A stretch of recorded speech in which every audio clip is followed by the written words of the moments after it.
QAP Produção, fala galera, Dani Martins na área, aqui no último episódio dessa temporada, 9ª temporada já do videocast, e sendo realizada aqui em Floripa, gravando aqui no estúdios da Live TV Brasil, que também atende em São Paulo e em todo o Brasil. E tá comigo aqui o nosso anfitrião, ele que é de São Paulo, trabalhou com editorial de revistas, é jornalista de formação, chegou a atuar como apresentador de TV, construía hotéis para feiras, gente. Já a gente explica melhor isso para vocês entenderem como que era essa loucura. E ao mesmo tempo também fazia transmissões ao vivo.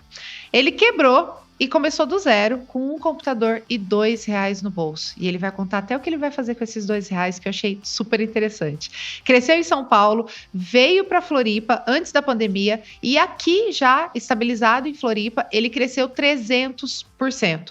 Pandemia veio assim, por um lado positivo, a fazer a empresa crescer. E ele está até hoje aqui vivendo e transmitindo eventos para o mundo todo, frente à Live TV Brasil. É o nosso apoiador nessa temporada, Alan Banas. Bem-vindo. Dani, tudo bom? Bem... Prazer o meu. Prazerzaço estar aqui. Um comunicador aqui na minha frente, né? Sinta-se em casa antes de mais nada. Já tô me sentindo em casa. Depois do 4º episódio gravado, já tá em casa. Exatamente, depois de tanta mulherada aqui, né? Tem que vir. Mas sinta-se em casa, de verdade. Né? Muito bom receber.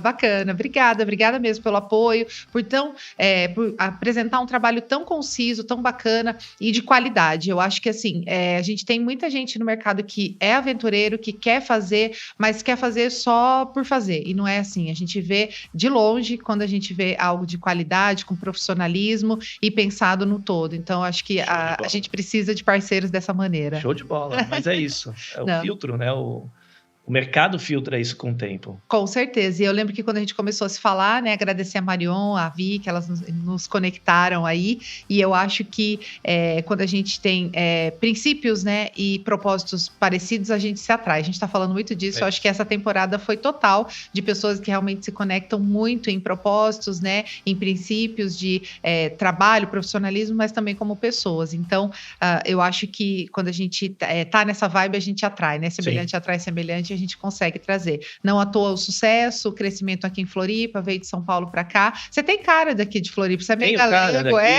Meio galeguinho do sul, o manezinho que eles falam aqui, né? Né? É manezinho. Tem, né? Um jeitinho assim, loirinho, do olho claro. Ninguém imagina que eu sou de São Paulo 10 anos, não, 10 anos aqui, não menos, uns 8 anos, 7, 8 anos, eu acho, por aqui.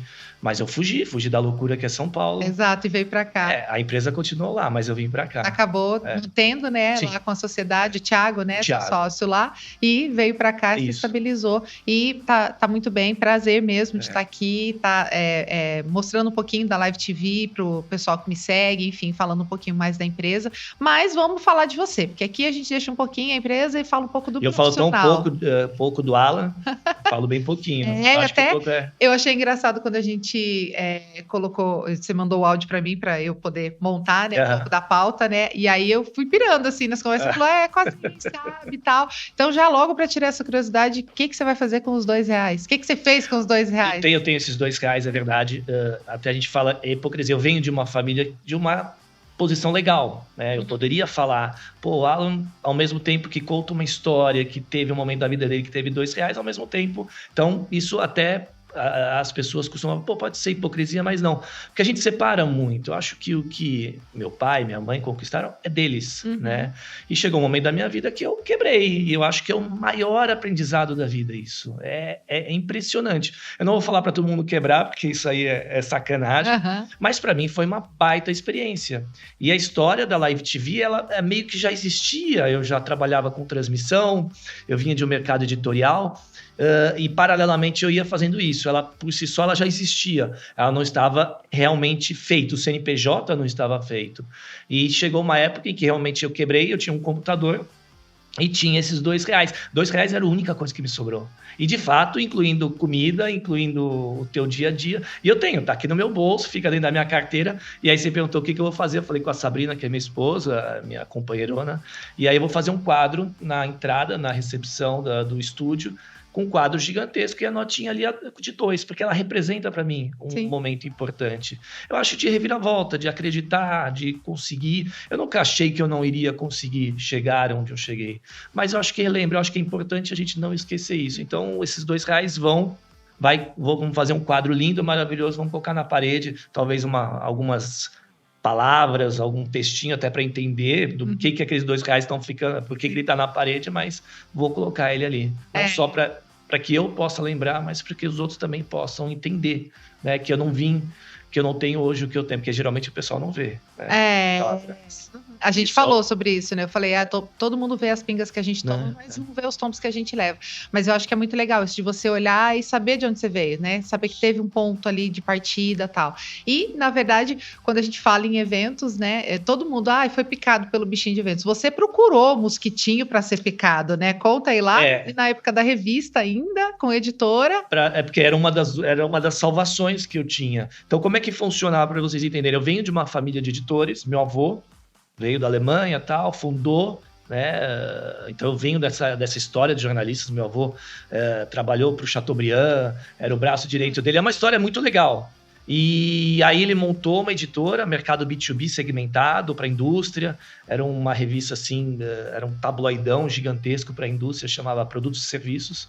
E aquilo sustentava não só os meus avós, mas o meu pai, os 2 irmãos e toda a família. Era um negócio muito bom, porque era a mídia do momento. Não tinha internet, não tinha outdoor, não existia com aquela força e tudo mais. E aí eu fui ser a 3ª geração. Quando eu assumi o mercado editorial, já tinha dado aquela sambadinha. E a gente participava de feiras. Como é que a gente participava? Então eu tinha a revista Cozinha Profissional, que era focado no mercado food service. Então a gente ia lá, a gente tinha um stand pequenininho. Não sei se você já viu em feira aqueles stands branquinhos, pré-moldadinhos, bonitinhos, de 2x2. Aquilo é horrível. Eu fiz a primeira feira, o meu pai ainda estava comigo. Falei, pai, isso aqui é horrível. Ninguém vai chegar, era o último corredor. Ninguém ia. E eu falei, como é que eu posso trazer uma ideia diferente para essas feiras? O que acontecia? A gente entregava a revista. E vinha as sacoleiras, enfiava a sua revista. É verdade isso. E a tua revista não ia para quem precisava. Sim. Então, quando eu assumi, e aí eles se dividiram, os irmãos se dividiram, uma pena isso, talvez ali que começou, antes da queda das editoras no mercado mundial, isso aconteceu, é normal essa mudança. Eu acho que quebrou antes com eles, né? O avô constrói, os pais meio que detonam, e eles iniciaram ali disputa entre eles. Então, eles se separaram em um determinado momento. Meu pai saiu com uma revista. Nessa época, eu estava no Canadá, morava no Canadá. Entregava jornal, viu? Eu era entregador de jornal, já estava no jornalismo.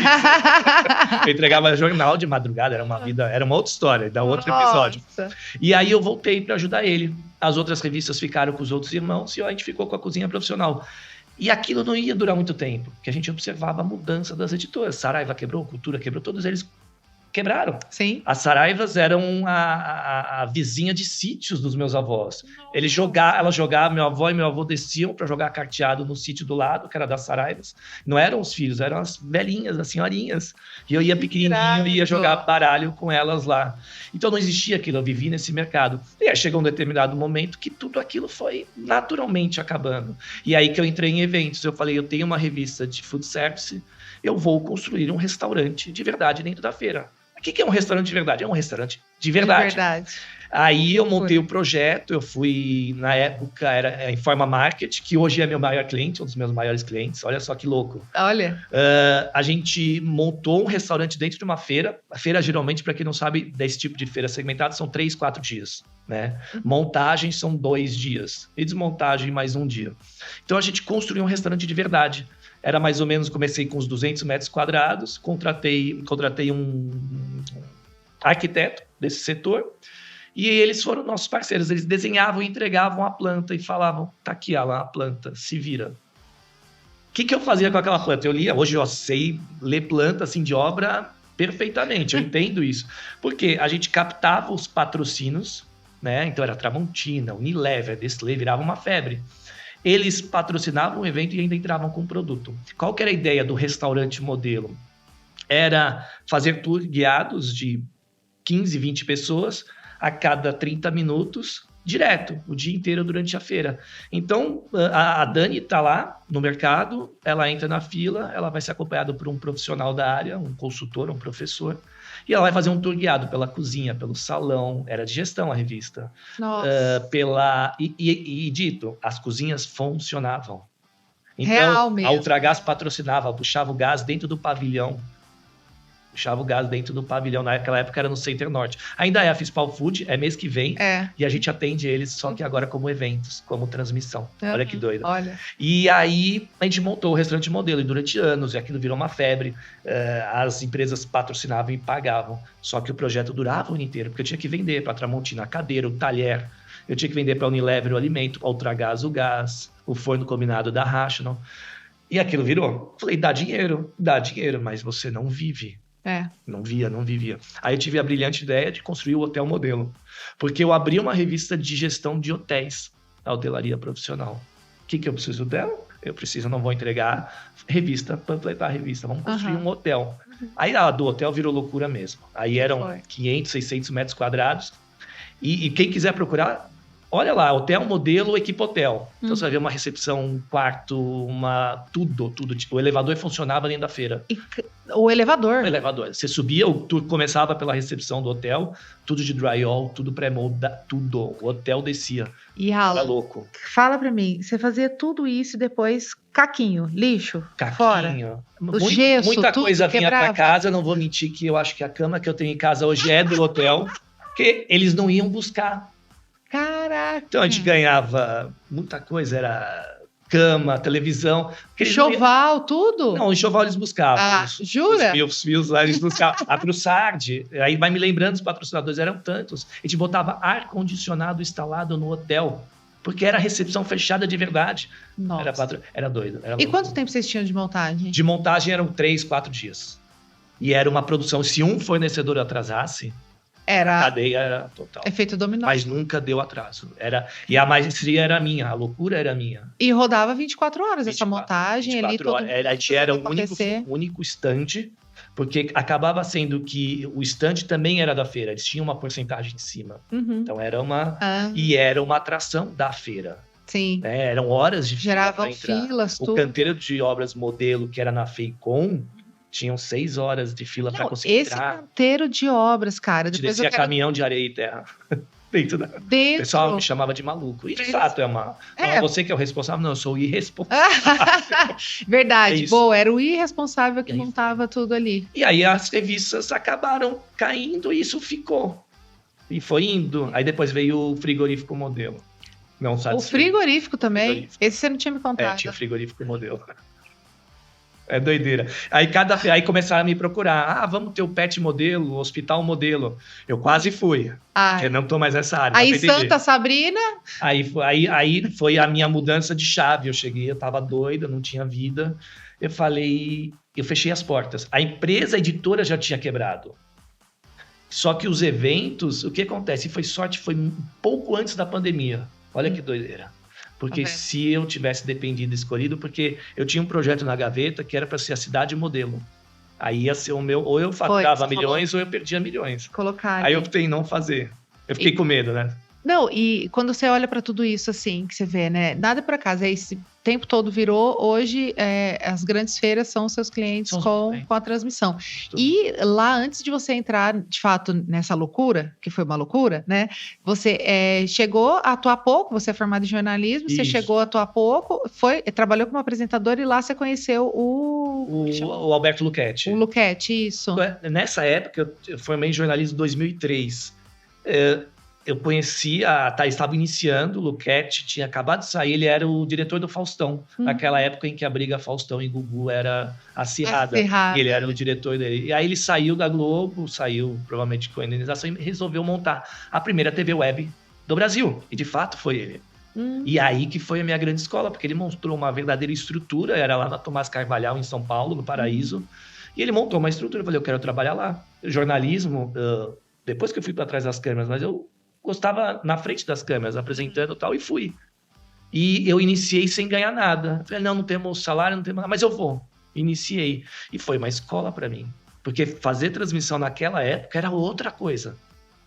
A tecnologia que a gente tem hoje é totalmente diferente. Sim. E é mesmo. Naquela época não tinha YouTube. Não tinha Facebook. Tanto que o YouTube e o Facebook viraram os concorrentes dele. Porque começaram a ter. E aí a TV web começou a cair, ele começou a declinar. Olha E que aí, doideira. não, e quando a gente olha para isso, né? Às vezes a gente pensa, nossa, acordei hoje, eu tenho uma ideia brilhante. Não, alguém já pensou nisso? Alguém já pensou, e muitas vezes você realmente foi o pioneiro da ideia, mas veio alguém com muito mais gás, com muito mais grana, né? Ou com outras coisas agregadas àquilo ali. Nessa temporada eu falei com as meninas sobre a plataforma de eventos que a gente já viu, que tem de fornecedores, né? Que muita gente já tentou e não é muito certo, ainda vai derrapando um pouco. Mas tudo, né, aquela história, né, velho já cria, né, nada se cria, tudo se copia, mas tudo pode ser melhorado. Então, eu sou daquela opinião que assim, se veio para contribuir, porque aí você vê, nossa, a magnitude de um Facebook, de um Instagram, das redes sociais e tal, mas nunca ninguém achou que fosse, né, o Murilo Gun, trabalhei com ele muito tempo, e ele que lançou o iFood, ele tem os vídeos, ele com 14 anos, ele montou um delivery de entrega e era pela internet, aquele computadorzão caixotão, assim, ainda tal, e ele fala muito disso, ele falou, eu tive a ideia, só que a iFood teve a competência de levar para frente e tal, e gás, e encarou, porque são muitos riscos, muitos desafios, né? E quando a gente fala da transmissão online, que aí, depois de você passar por tudo isso, foi Feicom e tal, você começou com as transmissões. Como que foi essa virada de chave, de sair do front stage, né, de apresentador para transmissão? Eu apresentava ainda o Cozinha Profissional, foi nessa virada de chave. Entre as loucuras que eu acabava inventando, eu acabei fazendo um programa de culinária, em que eu ia para... Tanto que no outro estúdio nosso, a cozinha que está lá era o meu estúdio, onde eu gravava os programas de culinária. E aí, a UTV já tinha mudado de endereço, e aí eu conversei com o Luquete, falei, Luquete, eu vou construir uma cozinha. Eu tinha facilidade de conseguir patrocinadores, eu sempre tive esse tino de conseguir. Consegui levantar uma cozinha estúdio, montei. Só que o Luquete tinha um sócio, e esse sócio não gostava muito de mim, resumindo. Não gostava, e o Luquete, eu acho que o Luquete hoje está com... Quando eu falo Luquete, é um senhor, tá? Ele tem uns 70 anos, eu acho. Desculpa, Luquete, se eu estou entregando mais ou menos a idade, mas acho que sim. E aí eu montei uma cozinha e o outro ficou, assim, super enciumado de montar e da minha amizade com o Luquete. E aí montei uma cozinha, ele falou, não, tá fazendo cheiro no meu estúdio, não sei o que e tal. E foi nessa época em que a Live TV começou a surgir. Eu falei, chega, peguei tudo. Nesse balaio todo, conversei com a Sabrina e a gente falou, vamos embora. Levamos a cozinha, né? E aí a gente começou com aquele computador, com a Live TV. A Live TV, ela começou meio que imitando a AltV, como um canal próprio. Depois ela começou a se tornar... Porque naquela época, isso antes de pandemia, tá? Já há muito tempo. Não tinha empresas específicas de transmissão. E eu tinha o know-how, eu sabia fazer. Porque por trás das câmeras é muito complicado, né? Toda a tecnologia e tudo mais. Então eu sabia fazer. E aí eu comecei a atender as empresas. Então, quando você falou com o Vic, Marião, RD, a gente já atendia o RD muito antes da pandemia. Eles já tinham aquela visão. A Informa, com as feiras, a gente estava introduzindo a ideia de transmissão. Mas antes era, vou ver se tem um budget. Primeiro eu vou fazer o som, vou fazer a luz, vou fazer o púlpito, o palco. Transmissão se tinha. Então era muito difícil vender transmissão naquela época. Muito mesmo. E por que Floripa? Por que vocês vieram para Floripa? Hoje, quando eu vou para São Paulo visitar a família e fazer os eventos, que eu tenho que ir pelo menos uma vez por mês, a média, eu tenho a validade lá. Com 3 dias eu já me irrito. Trânsito, não que aqui não tenha, aqui tem. O problema de mobilidade dependendo da hora que você sair, você vai pegar também. Não. Mas violência, tranquilidade. Mas vocês já conheciam aqui? Tinham amigos, parentes, alguma coisa? A Sabrina, minha esposa, é daqui. E ela morava em São Paulo. Eu falei, eu vou para a sua cidade. E ela falou, tem certeza disso? Perguntou milhões de vezes, eu acho que ela pergunta ainda. Hoje ela não pergunta mais. Mas é isso. E eu falei, eu vou para a sua cidade. Olha que louco, e ela morava lá, e lá nos conhecemos, e eu vinha para cá por causa dela, da família, e foi aí que eu conheci. Não, porque quando eu cheguei aqui, o motorista já de cara no aeroporto falou para mim, ele falou, você tá preparada para mudar para Floripa? Eu falei, por quê? Ele falou, porque todo mundo que vem aqui e quer ficar, quer morar, quer voltar. Eu falei, cidade dos eventos, tem muito evento aqui. E aí eu olhei, eu falei assim, que exagero, né? 3 horas depois eu tava concordando com ele. Depois de ter andado, depois de ter visitado vários locais de eventos e tal. Todo mundo fala, se você sabe fazer negócios e sabe trabalhar, aqui é uma cidade que tem muito evento. Sim, não, e tô encantada, assim, com todas as possibilidades, não só de fornecedores, mas de espaços e tal, eu acho que realmente tem muito, mas aí, por isso que eu perguntei, eu falei, mas por que veio, né, porque foi por isso, deixa eu tirar essa dúvida também, né, mas eu acho que é um polo muito interessante para a parte de tecnologia Sim. diretamente está aliada a eventos. Startup por aqui.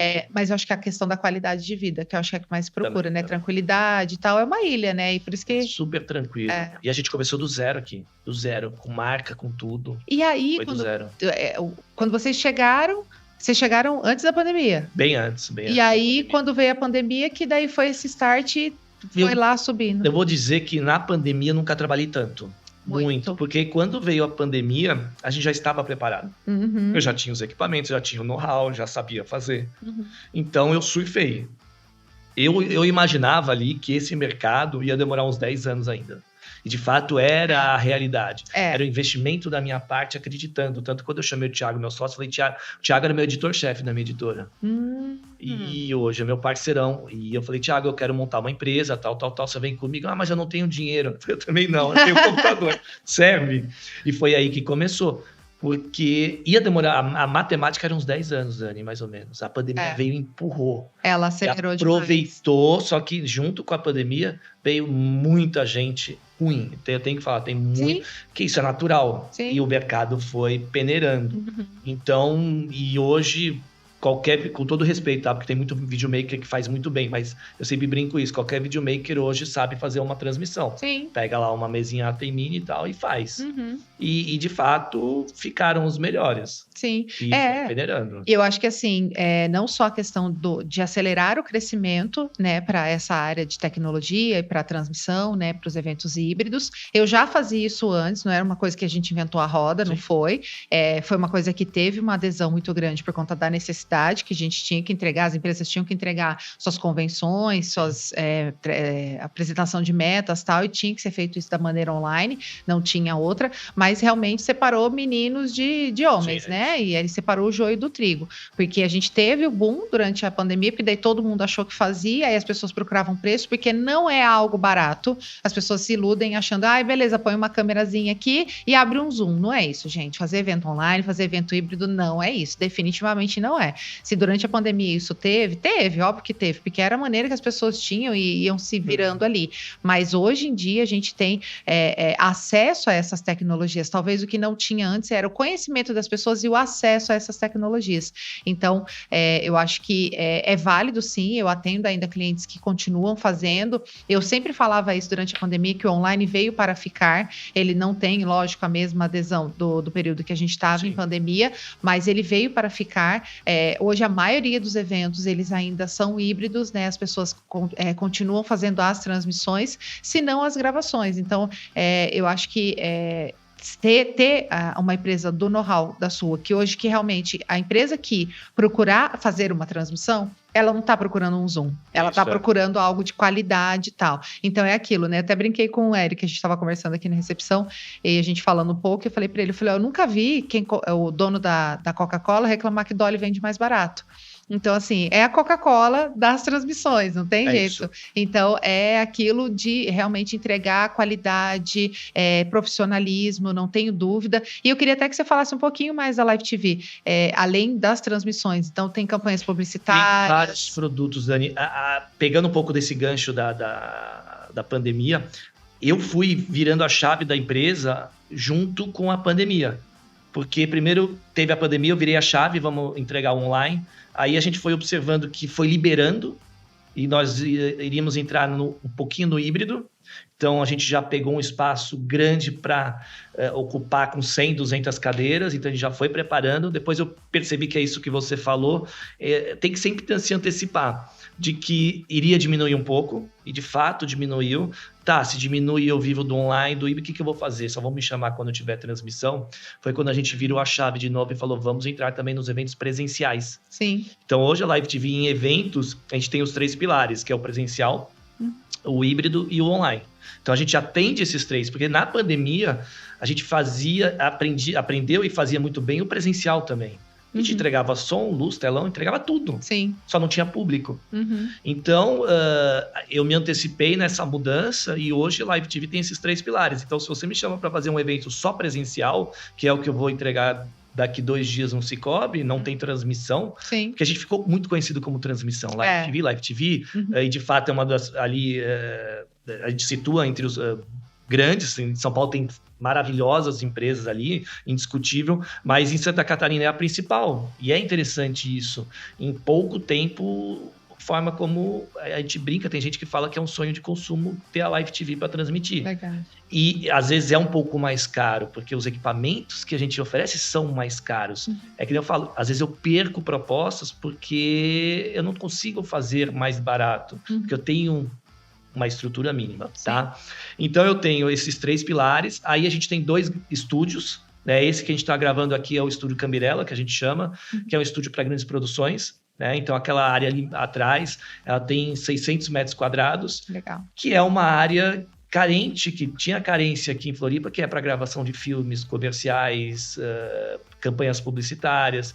Então, os clientes entram aqui, eles constroem 10 eu exagero, mas 6, o máximo que teve foi 6 cenários, dependendo do tamanho. Uau. Então, eu consigo fazer uma campanha de cama, mesa e banho, ter todos os cenários prontos e... Você não vai ter... Antigamente, locavam centros de exposições aqui, tipo uns São Paulo Expo da vida, que é o Centro-Sul aqui. Sim. Então, hoje a gente oferece isso. Aí tem um estúdio menor, que fica a 10 minutos daqui, que tem chroma key, ali é mais campanha de moda, é um pocket, é menor. Eu falo menor porque comparado a esse aqui, é o menor, mas comparado aos demais da região, ele acaba sendo grande até, tá? Aí a gente tem outros produtos, aí a gente fornece, são vários os leques, a gente tem a locadora, então a gente loca equipamentos, tudo isso foi da nossa necessidade e a gente passou. Você tem estúdio? A gente usava para nós. Tenho. Então foi abrindo para o mercado. Equipamentos, a gente tem muito equipamento. Vamos locar? Vamos locar. Então a gente virou também uma locadora. Sim. E o que eu achei demais, assim, foram as unidades móveis. Da unidade de cargo e a tem umas outras unidades que eu brinco que vão ter outras unidades. Tem mais, né? Porque a minha cabeça é isso. Ai, a Sabrina fala que eu fico.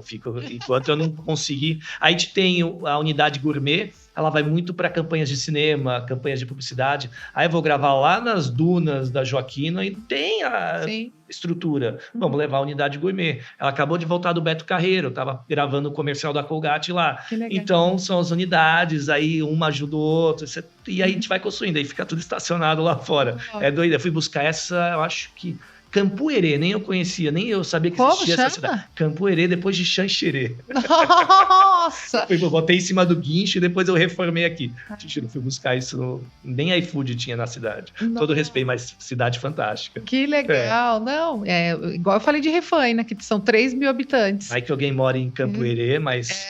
Não, com certeza, deve ser pequenininha, assim também como Refaina, que tem poucas pessoas ali. Mas achei demais isso das 2 unidades móveis, né, para levar... ter assistência. É o que o pessoal de cinema mesmo precisa, de campanhas e tal, então fica... Mas ela ajuda aqui para nós, porque eu não quero na cozinha, na área de produção, o cheiro, o barulho, então o catering fica lá fora. Então você usa ela aqui também? Eu uso aqui, uso muito aqui. Então semana fica só estacionada. Não, ela fica aqui para uso. Então tem campanha para... a última que gravou aqui tinham 60 pessoas, então o catering faz comida para 60 pessoas. E a cozinha que tem dentro aqui, a gente botou só uma cozinha de apoio. Sim, só aquela... E ali fora fica, então... ajuda. Atende com toda a demanda. É aquilo, né? O atendimento, isso tudo para mim, eu sou muito chato com atendimento ao cliente, eu acho isso primordial. Então, os detalhes da entrega do evento que eu vou fazer, o cabeamento, fitar tudo bonitinho, eu acho que esses são os pequenos detalhes. Sim. E uma coisa que a gente faz nos estúdios, eu adoto muito o modo Disney, que eu falo, né? É óbvio, a arte de encantar o cliente, que eu falo, sobre e copiando, né? Que a gente fala, você falou chacrinha, tudo. A gente adota. Então, hoje, por exemplo, tá tendo campanha de moda lá no outro estúdio. Tô com ele aberto. Terminou, todas as paredes são pintadas.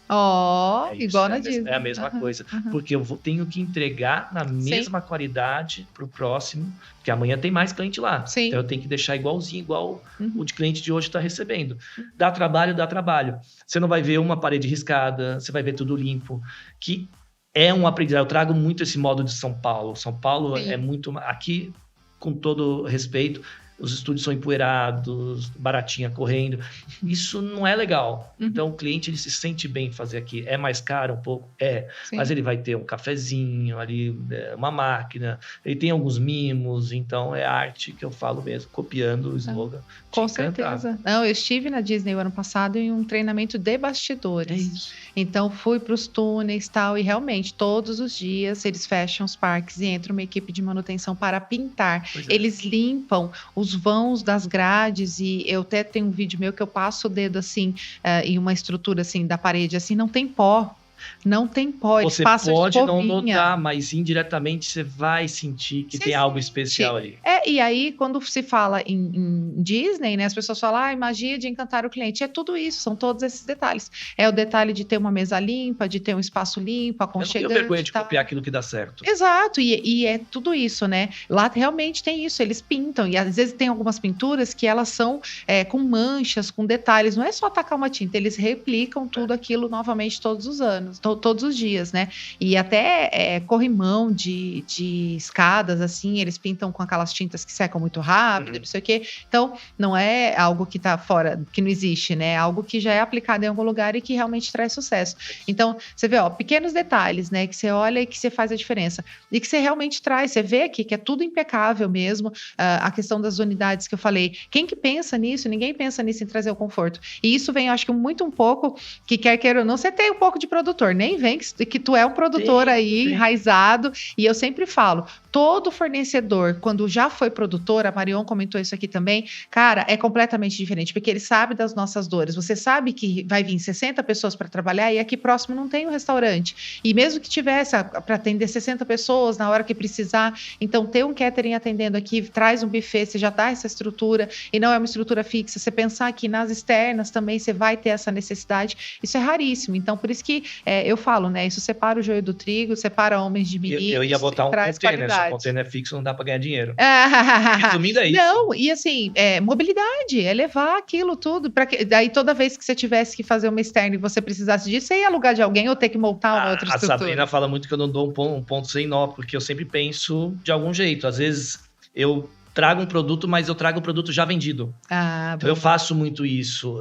Eu nem tô com o produto ainda, que ninguém saiba, mas eu não tô com o produto, mas eu já vendi ele e vai ter. Porque a gente faz o teste de mercado primeiro, se vai funcionar ou não. Gente, então o Pod Truck já veio vendido, o job dele. Já tinha. E correr atrás, né? É ter aquilo ali, acho que a gente quando tem a mente muito criativa, a gente pensa nas coisas, é bacana validar isso, né? E aí se realmente se validou, assim, na tua cabeça já tá maravilhoso e conseguiu validar, então vamos botar para execução. Só que nem tudo são flores. Vamos falar das dores? É o que mais tem, mas é nas dores que a gente aprende. Exatamente. A dor do roteiro. O roteiro olha, eu vou dizer que eu sofro muito. Hoje de manhã eu tive uma reunião, o cliente deu risada, eu falei, ixi, já vi tudo. Porque num dos pontos da reunião, ou quando eu tô conhecendo o cliente ou tudo mais, eu falo do roteiro. Você entrevistou a Vicky, você entrevistou a Luli. Elas eram o meu roteiro na época da pandemia, que a gente fazia todas as transmissões do RD, e eu falava, Luli, e o roteiro? Vicky, já tá pronto? Ela, eu sei que você vai pedir. Porque o roteiro é muito importante. Sim. Então, quando a gente tá numa house, o cliente tem que entender que eu tenho a equipe do som, a equipe da luz, a equipe do telão, a equipe da transmissão, a equipe do TP. E essa equipe, ela precisa estar em sinergia. E o roteiro é primordial. Só que uma das coisas que eu aprendi foi a ler o roteiro do meu cliente. Eu desisti, de certa forma, a adotar o ideal, o padrão, porque vem de jornalismo, então a gente aprende na faculdade. Se eu conseguir pôr um cliente exato igual, o Thiago também tentou, ele é mais chato que eu nisso.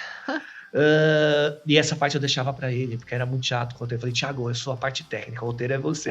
E ele gosta, ele fez curso de roteiro, então eu jogo essas buchas pra ele. Porque fazer roteiro é difícil e precisa ser muito bem feito. Qualquer erro vai entrar um GC errado. Sim. Vai chamar o comercial errado. Isso eu tô falando do online. Do presencial, a vinheta não vai subir no telão. Entra o PPT errado, um monte de coisa. E o cliente não tá acostumado. Talvez na pandemia muitos aprenderam a fazer na marra. Sim. Mas é aquilo, eu peço o roteiro pelo menos um dia antes, no mínimo. No mínimo, né? Mas todo dia chega também. É. Chega artes no dia, aquilo é... Isso é desesperador. É óbvio. Não, essa parte de conteúdo e de falta de sintonia. O que o cliente geralmente te entrega assim, ó, tá aqui, a agenda do evento. Ele te fala lá, ó, quem entra, aí depois do nada mudou, e não sei o quê. Então, assim, mas mágica que vai acontecer? Aí quando chega numa house, você tem lá um computador só para o PPT, um só para não sei o quê. Quando tem transmissão é mais um, não sei o quê. Eu já cheguei a fazer live que tinha uma pessoa apresentando e tinha 20 na house. Então, assim, falta um pouco de conhecimento, falta um pouco de empatia também, eu acho que da parte de alguns clientes, de ouvir. Eu sempre costumo falar, cara, você contratou uma agência, você contratou alguém de stream, você contratou um fornecedor, seja do que for. Se você contratou aquela pessoa para fazer o trabalho para você, é porque ela é especialista naquilo e ela sabe o que ela tá fazendo. Então, dá um pouquinho de ouvido, sabe? Escuta um pouquinho. Eu tenho uma briga muito grande também. Talvez é por isso que eles confiam tanto que eles falam, então deixa na mão deles. Deixa na mão deles. Mas eu coloco eles na house. Exato. E aí, ter o cliente na house, para ele ver o que entra e o que não sai, muitas vezes fica naquela coisa de conteúdo. Eu já tive problema em evento de tipo assim, não, a gente não pode compartilhar o conteúdo porque é confidencial. Eu assino confidencialidade, mas eu preciso saber o que vai acontecer. Já teve evento meu que chegou uma escola de samba, eu mandei embora, porque não sabia que tinha, e era do evento mesmo, mas eu mandei a escola de samba embora, porque ninguém me falou, falaram que é surpresa, mas não surpresa para produção, né? Então, o que acontece? É surreal. O evento que eu vou fazer agora no Hard Rock é do Cicobi, Banco Cicobi. Eu fiz para eles um evento há uns 2 meses atrás, que a Bárbara, um abração pra Bárbara, meu cliente, mas ela chegou assim, Elan, esqueci de te avisar que tem banda. No dia do evento. É que quando eu levo a estrutura no caminhão, eu levo coisa a mais. Nossa, que sorte. Isso, ela passa confiança, de certa forma, porque eu tô preparado, mas ela lembrou e me avisou que ela tinha uma banda no dia. Não, muda tudo. E aí, assim, quando a gente entra na parte da produção, eu sou muito chata. Eu fico lá, e tem isso, e tem aquilo, o que vai ter, e não sei o que, tal. A tal da pessimista, a boca de caçarola, a boca grande e tal. Mas eu fico pensando em todas as possibilidades para evitar problema para mim mesmo, porque se faltar um copo lá, quem vai ter que correr atrás? A produção, é tudo sempre culpa da produção.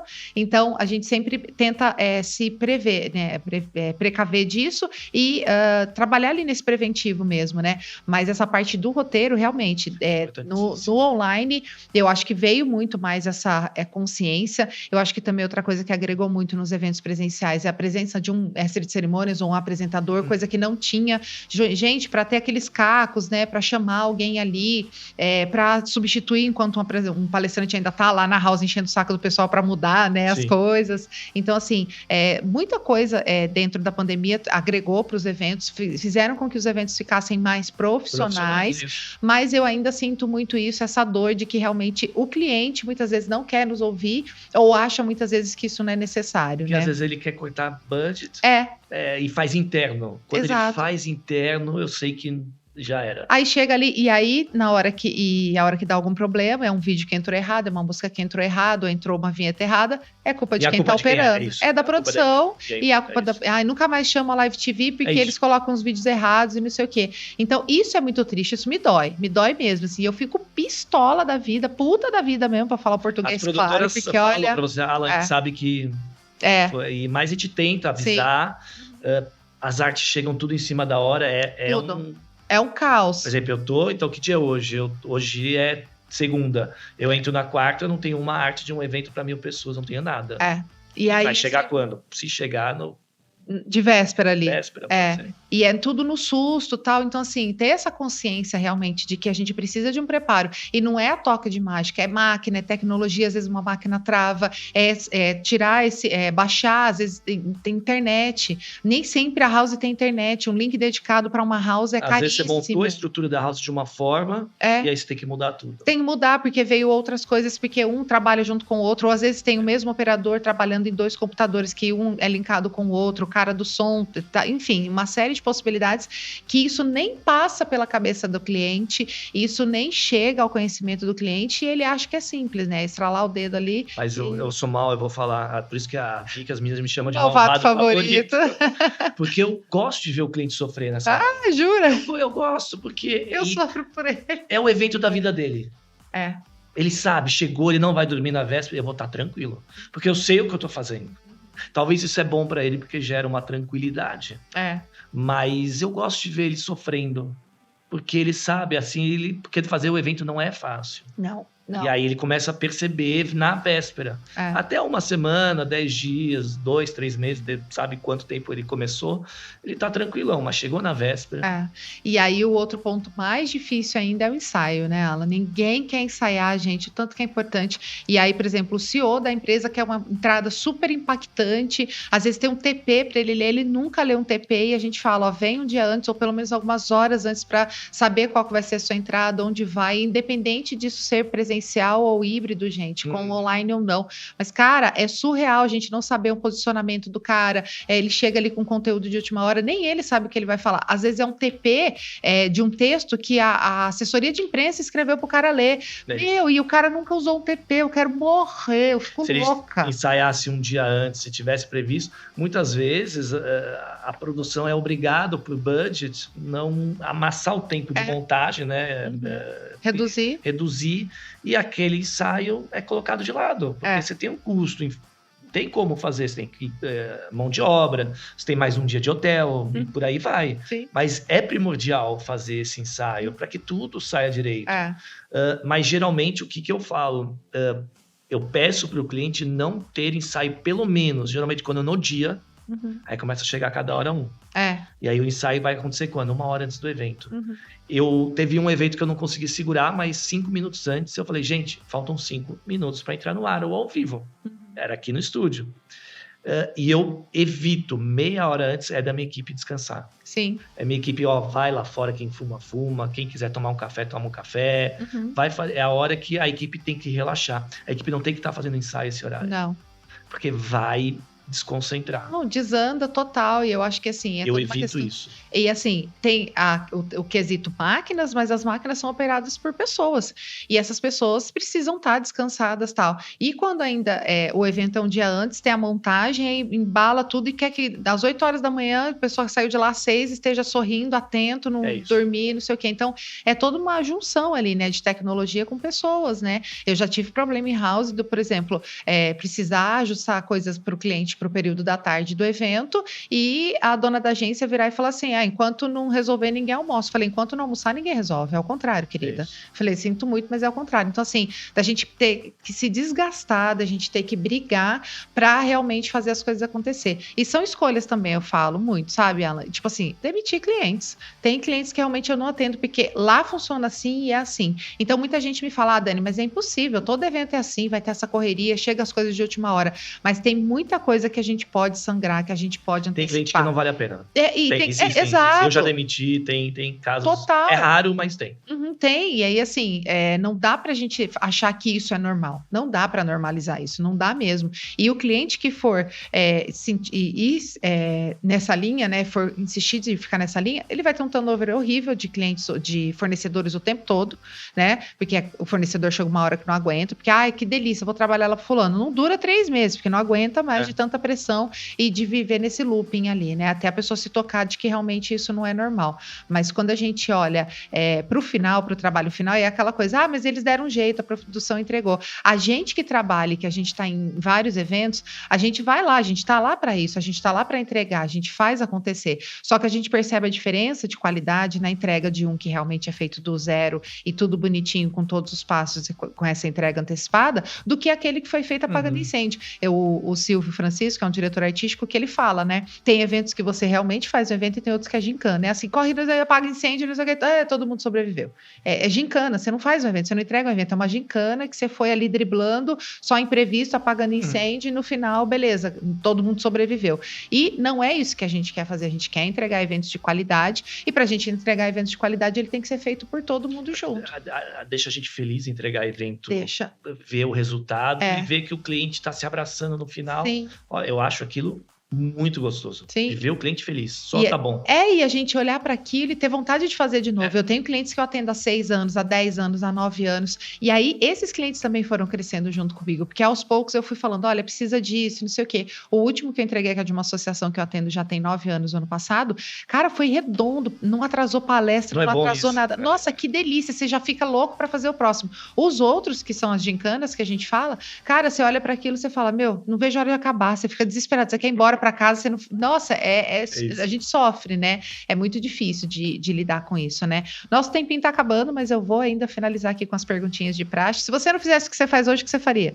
Eu estaria frente às câmeras. Sério? Gosta mesmo, né? Eu não sei se é, por exemplo, tem gente que fala assim, eu queria ser jogador de futebol ou cantor. Sou ruim nos dois. Eu ia sempre pro gol e eu canto mal. E você é alto pra caramba, quanto você tem de altura? 1,93. 1,93. Não adianta esporte nenhum, eu consigo. Não, nem basquete, nada. Não consigo. Sem jeito nenhum. Nada, horrível. E cantar, pior ainda.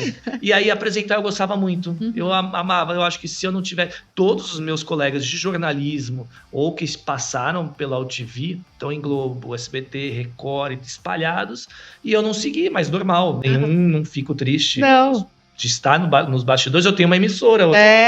Exato. Eu posso brincar se eu quiser em casa. Mas seria isso, talvez. De ter ali, de estar à frente, né? Fica a dica, monta um videocast, é mó barato isso aqui, eu também adoro. E o tempo para fazer. Minha agendinha é... Coloca na agenda, vai fazendo, porque é gostoso, eu gosto muito de fazer. E projetos futuros, como é que tá aqui? Tem coisas para expansão, enfim. Eu nunca paro, vou falar de novo, a Sabrina, ela sempre pergunta, você tá satisfeito? Não estou satisfeito. Eu brinco, ela não gostou que eu falei isso, mas eu falei, no dia que eu estiver falecer, morrendo, eu vou falar, agora eu estou satisfeito. Louco. Te juro que eu falei isso, porque eu nunca tô. Eu sempre quero, eu posso ter do melhor, mas eu sei que a minha cabeça tá Dá mais. Dá e eu sei onde eu quero chegar e é isso. E sempre... Hoje a Live TV é referência da maior de Santa Catarina para transmissão. Nós vamos chegar para maior em questões de estúdios, então hoje a gente já pode dizer que a gente está mais eventos. Como um todo, tem muita gente boa aí no mercado, mas a gente quer e sabe. Muito bacana. Acho que é sempre isso. Não, sou focado mesmo. E tem que ter planejamento. Não é assim. Eu acho que, Alan, são duas coisas. Eu acho que é fazer o que a gente gosta e fazer de maneira honesta. Eu acho que isso tudo, e aí o resto vem. Lógico que tem que ter talento, você tem que ter contatos, tal, não sei o quê, mas se você faz o que você gosta de maneira honesta, sem passar a perna em ninguém, sem detonar, tal, eu acho que isso faz muito sentido. A gente precisa saber saber onde a gente está, o mercado que a gente trabalha, como chegar nas pessoas. Só que eu acho que o que você entrega, além disso, é qualidade. E assim, é raro, eu tô sendo bem sincera contigo, é raro ver o que você tem aqui. É muito raro. E eu trabalho em São Paulo, eu fiz mais de 250 eventos online durante a pandemia e a gente vê que tem um trabalho sério, competente, tem muito profissionalismo. Então, assim, você vê que é coisa de gente detalhista. Entregar. Em casa eu não sou nada disso. Eu sou aqui.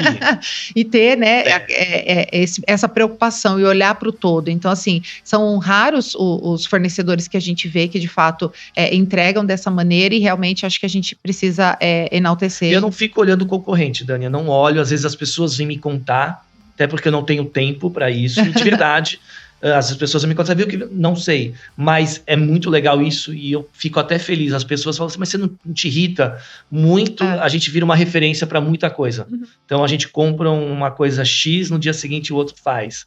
A gente tinha uma coisa boba aqui, a gente pegou a plataforma de moda, a gente botou um motor e fica modelo girando, porque todo mundo...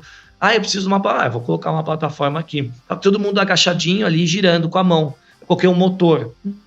E nesse dia que chegou a plataforma, que a gente abre as nossas portas aqui. Muitas vezes os nossos concorrentes vêm fazer aqui, porque a gente loca o espaço também. Aí foi engraçado, um concorrente veio aqui, no dia seguinte ele ligou pro parceiro que fez, olha, você faz uma para mim também, eu quero uma igual da Live TV. Então, para tudo, isso é uma referência, isso é bom, isso eu olho com bons olhos. Se estão copiando é porque é bom. Não me irrita, eu também passo por isso e eu já cansei de... Eu olho para frente.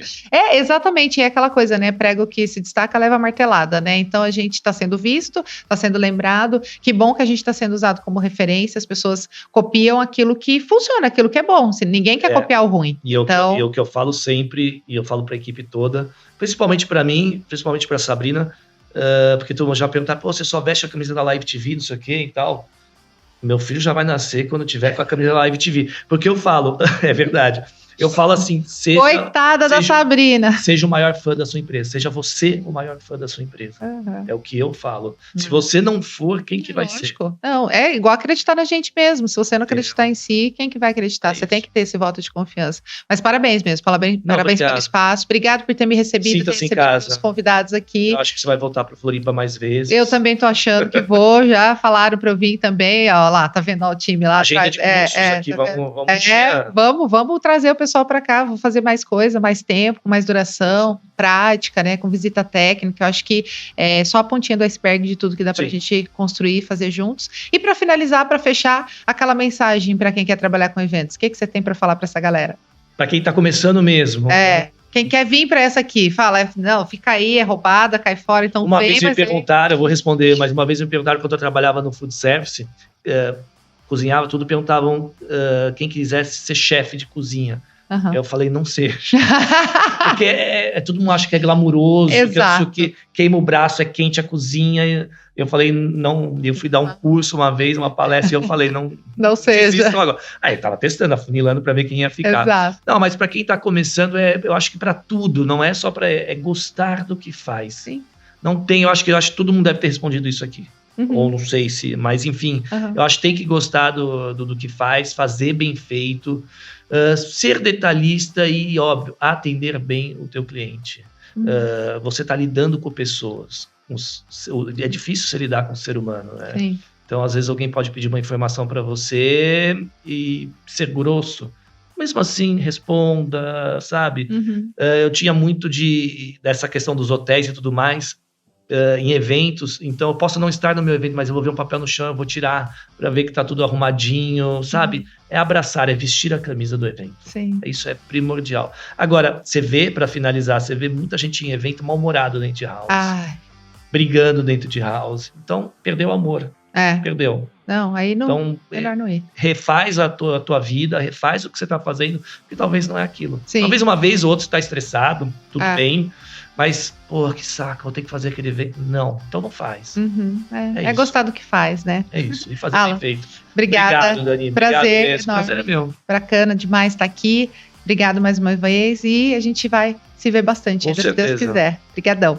É isso, pessoal. Finalizando aqui, então, mais uma temporada aqui do Videocast, os bastidores da produção. Essa 9ª temporada gravada aqui na Ilha da Magia, cheia de histórias aqui dos Barriga Verde, Manezinho, como eles falam, né? Do pessoal aqui da região e que vive muito bem aqui em Floripa. Então, se você ainda não conhece Florianópolis, não pensa só em vir para cá para curtir as praias, não. Eu mesma fui na minha praia ontem, tem a praia da Daniela aqui, mas tem um nicho para eventos incrível. Eu fiquei impactada realmente de ver a quantidade de espaços de eventos, a quantidade de possibilidades de se trabalhar com eventos aqui em Floripa. Então, se você ainda não conhece os espaços aqui, venha para conhecer não só as praias que são lindas, mas também os espaços de eventos que estão espalhados aqui em toda a região metropolitana de Florianópolis. Mais uma vez, agradecer a Live TV por ter nos sediado aqui nessa temporada e deixar aqui o recadinho que se você tem interesse em aparecer aqui também com a sua empresa, se também estiver alinhado com os propósitos aí de transformação para o mercado de eventos, será muito bem-vindo.